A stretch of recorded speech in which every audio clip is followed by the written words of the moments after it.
Thank you for asking. So my name is Susanne Tarkowski Tempelhof, and I'm the founder and chief unicorn of Bitnation.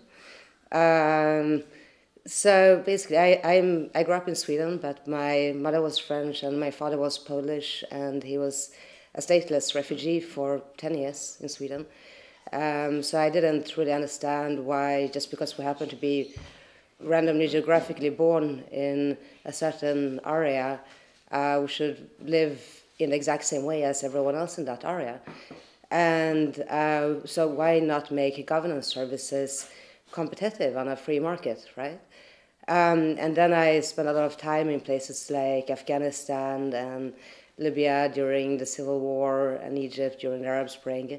And I saw how governments were being built and being destroyed, and actually the less governance there were, often the better it worked when people organized themselves voluntarily rather than in one top-down way, right? All fit one model. So in 2014, I did a write-up of Bitnation, how we could use basically the blockchain technology, the technology underpinning Bitcoin and other cryptocurrencies, to create a borderless, decentralized, voluntary nation. So I just wrote a one-page Google Doc and posted it on Facebook, and instantly lots of people started contributing to it, and volunteers from all over the world started helping out, and yeah, we built it up. We did a lot of pilots the first few years.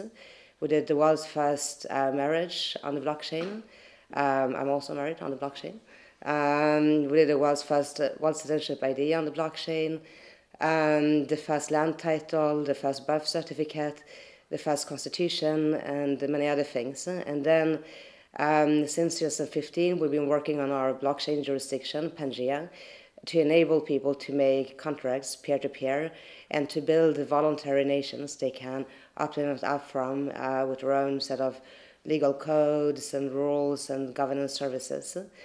And so, yeah, so over the last couple of years, we have gone from being a big volunteer movement around the world with lots of consulates and embassies and ambassadors and people contributing with code to basically, over the last year, a more we have built a core that is more kind of a conventional startup as well, with people actually getting paid, which is nice. And and we have really increased the work of Pangea and the way we produce software and the way we structure everything. So we're going through a moment of extreme growth right now, which is very exciting, and I hope next year it will be even more exciting.